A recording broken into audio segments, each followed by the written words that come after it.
Bismillahirrahmanirrahim. Assalamualaikum warahmatullahi wabarakatuh. Alhamdulillah, Bapak, Ibu, dan Saudara kaum muslimin, muslimat yang dirahmati oleh Allah, dimanapun Anda berada, semoga Allah berikan kesehatan, kemudahan, dan keberkahan kepada saya dan Anda semuanya.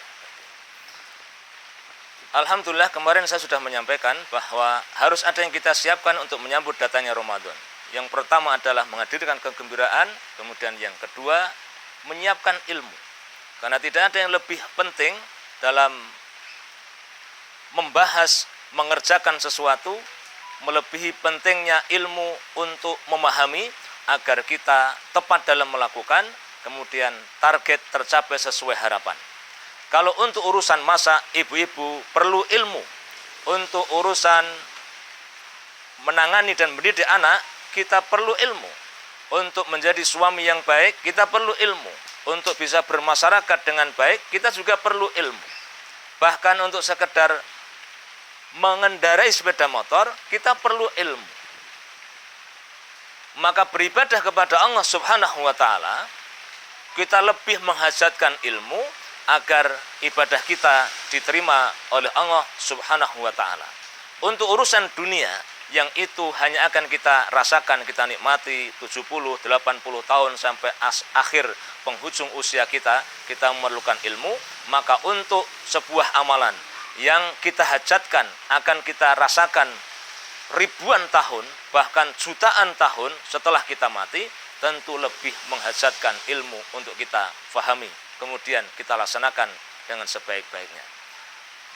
Umar bin Abdul Aziz rahimahullah mengatakan, siapa yang beribadah tanpa ilmu, maka peluang merusaknya lebih besar daripada manfaat yang akan ia hasilkan. Kemudian Rasulullah SAW bersabda, man amila amalan laisa alaihi amruna fahuwa raddun. Barang siapa yang beramal, beribadah tanpa ada tuntunan, tanpa ada perintah dari Allah dan Rasulnya, maka amal itu akan tertolak. Dari mana kita bisa mengetahui sebuah amalan atau sebuah ibadah itu berasal dari Allah dan Rasulnya ataukah tidak? Tidak ada cara yang lain kecuali dengan ilmu. Nah, spesifik terkait dengan ibadah berpuasa di bulan Ramadan, orang yang tidak mengetahui, orang yang tidak mempelajari bagaimana berpuasa itu, tidak mengetahui apa yang membatalkan, maka berpeluang puasanya rusak. Orang yang tidak mengetahui amalan-amalan sunnah apa yang dianjurkan untuk dikerjakan di bulan Ramadan, berpeluang ia akan kehilangan banyak pahala. Orang yang tidak mengetahui bahwa perbuatan maksiat itu, perbuatan dosa itu bisa mengurangi pahala puasa, ia berpeluang untuk tidak mendapatkan apapun dari puasanya selain lapar dan dahaga saja.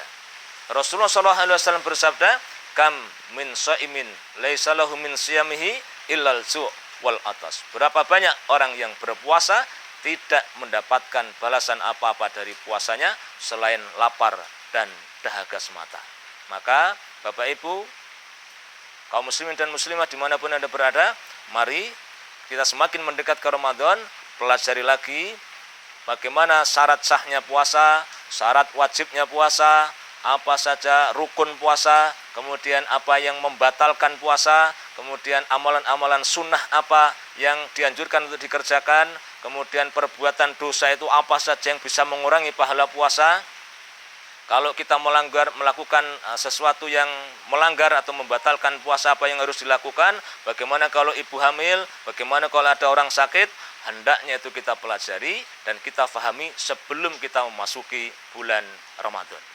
Demikian, semoga bermanfaat. Terima kasih atas perhatian. Mohon maaf atas segala kekurangan. Billahi taufiq wal hidayah. Wassalamualaikum warahmatullahi wabarakatuh.